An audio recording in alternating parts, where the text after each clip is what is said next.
बिस्मिल्लाहिर्रहमानिर्रहीम। अस्सलामु अलैकुम। इस्लामिक हेवन चैनल देखने और सुनने वाले दोस्तों को खुश आमदीद। अगर आपको वीडियो पसंद आए तो इसे लाइक शेयर कीजिएगा, चैनल को सब्सक्राइब कीजिएगा और बेल आइकन को ज़रूर प्रेस कीजिएगा ताकि हर नई आने वाली वीडियो आपको बर वक्त मिल सके। दोस्तों, आज रमज़ान का छठा रोज़ा है और हमारी जारी इस मश्क का भी छठा दिन है।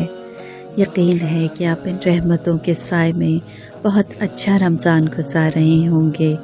दोस्तों, आज मैं आपको एक वाक़या सुनाऊंगी जो हमारे प्यारे नबी अकरम सल्लल्लाहु अलैहि वसल्लम का है, जो हर मकाम पर अपनी उम्मत को आसानी देने का सबब बने। लाखों करोड़ों दुरूद हो उन पर।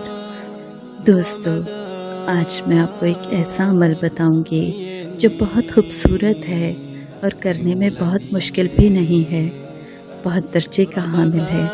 दोस्तों, आज से आप एक अहद करें, रोज़ा अफ्तार करें या सहरी या आम दिनों में खाना खाएं, एक मामूल बना लें।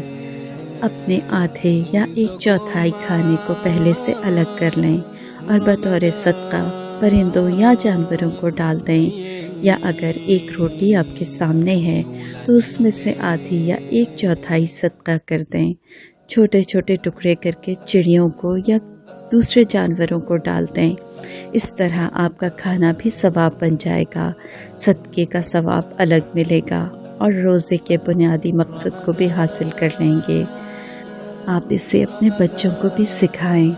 आप देखिएगा कि इससे आपको किस कदर सुकून मिलेगा। इस अमल से आपके बच्चों को उन लोगों का एहसास होगा जो भूखे रहते हैं, रिज़्क़ की कदर करने लगेंगे और अल्लाह की बेज़ुबान मखलूक का एहसास करने लगेंगे। इसके साथ ही आपके रिज़्क़ में बेबहा बरकत होगी। बच्चों को सदक़े की अहमियत का अंदाज़ा भी हो जाएगा। यानी ये वो अमल है जो आज आप बोएंगे तो चंद सालों बाद काटेंगे भी, और आखिरत का अजर अलग। तो दोस्तों, चलते हैं एक खूबसूरत वाक़े की तरफ जो हुज़ूर नबी अकरम सल्लल्लाहु अलैहि वसल्लम का है। एक मर्तबा आप सल्लल्लाहु अलैहि वसल्लम सहरी खा रहे थे। सहरी में बकरी की सिरी बनी हुई थी। आपके साथ हज़रत अली रज़ी अल्लाह ताला अन्हो और एक दूसरे सहाबी भी मौजूद थे। इतने में हज़रत बिलाल रज़ी अल्लाह ताला अन्हो आए और फरमाया कि अज़ान का वक्त हो गया है, और ये कहकर चले गए। एक अंसारी खातून की छत पर चढ़कर आप अज़ान दिया करते थे। जब आप वहाँ तक पहुँचे तो वहाँ से वापस आए कि देखूं कि अल्लाह के नबी ने खाना छोड़ा या नहीं। वापस आए तो देखा आप अभी तक खा रहे थे। हज़रत बिलाल रज़ी अल्लाह ताला अन्हो ने फरमाया, अल्लाह की कसम, सहरी का वक्त ख़त्म हो गया। ये सुनकर आप सल्लल्लाहु अलैहि वसल्लम ने हाथ खींच लिया और फरमाया, अल्लाह तेरा भला करे बिलाल, अभी वक्त बाकी था। तेरी कसम खाने पर अल्लाह ने उसे पहले निकाल दिया कि तेरी कसम कहीं झूठी ना पड़ जाए। इस पर हज़रत अली रज़ी अल्लाह ताला अन्हो ने फरमाया, अगर बिलाल कसम ना खाते तो जब तक मेरे नबी सल्लल्लाहु अलैहि वसल्लम खाते रहते सुबह सादिक नहीं होनी थी। तो आप सल्लल्लाहु अलैहि वसल्लम आखिरी वक्त में खाते थे ताकि उनकी उम्मत को कम से कम वक्त भूख का गुजारना पड़े। सुभान अल्लाह, क्या बात है। हमारे नबी अकरम सल्लल्लाहु अलैहि वसल्लम की लाखों दुरूद उन पर। रमज़ान इल्म का महीना है, भूख का नहीं है, सोने का नहीं है, जो रहमत रमज़ान की हैं। हुज़ूर सल्लल्लाहु अलैहि वसल्लम ने फरमाया, अगर मेरी उम्मत को पता चल जाए कि जो रहमत रमज़ान की हैं तो वो सारा साल ही रमज़ान के रोज़े की तमन्ना करे। इस महीने में सोना भी इबादत में शुमार होता है।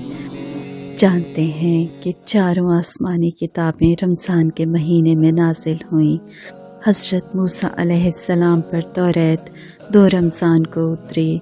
हज़रत दाऊद अलैहिस्सलाम पर ज़बूर 6 रमज़ान को उतरी। हज़रत ईसा अलैहिस्सलाम पर इंजील 12 या 18 रमज़ान को उतरी।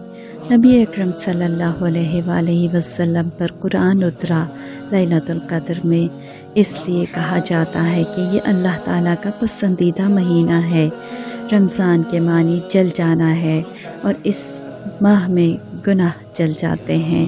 رمضان کے روزے کی بھوک اور پیاس کی تپش سے سارے گناہ جلا دیے جاتے ہیں۔ روزہ بھوک کے لیے رکھا جاتا ہے، اور ہم رمضان کو کھانے کا مہینہ تصور کر لیتے ہیں۔ ہم بھوک بالکل رہنے نہیں دیتے، کوشش کرتے ہیں کہ اتنا کھا لیں کہ اگلے دن افطار تک ہمارا پیٹ بھرا رہے اور ہمیں بھوک نہ لگے۔ بس یہی وہ سوچ ہے جو ہمیں روزے سے دور رکھتی ہے۔ چلیے دوستو، چلتے ہیں آج کے عمل کی طرف۔ آج چھٹا روزہ ہے اور 7 سلام کا آخری دن ہے، جو دوسرے روزے کو شروع کیا گیا تھا۔ 7 سلام کا ہدیہ دینے کا وقت ہے۔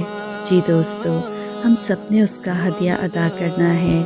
یہ ہدیہ 7 روپے، 17 روپے، 1700 روپے، 2700 روپے یا جتنا چاہیں 7 کے ہندسے کے ساتھ ضرور ادا کریں۔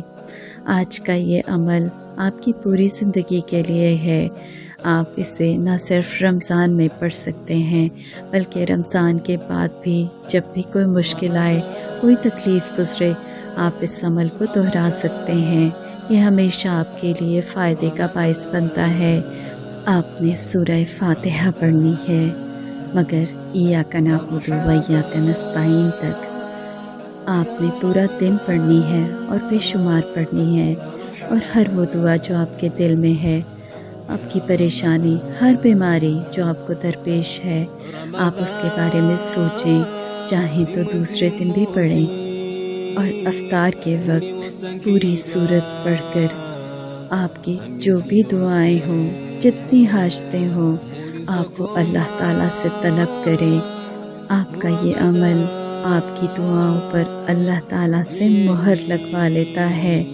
جی دوستو، آپ پوری زندگی یہ عمل کر سکتے ہیں، اور زندگی میں جب بھی مشکلات آئیں، آپ یہ ضرور پڑھیں اور دیکھیں کہ کس قدر فائدہ مند عمل ہے۔ کل ایک نئے عمل کے ساتھ، ایک نئی مشق کے ساتھ آپ سے پھر سے ملاقات ہوگی انشاءاللہ۔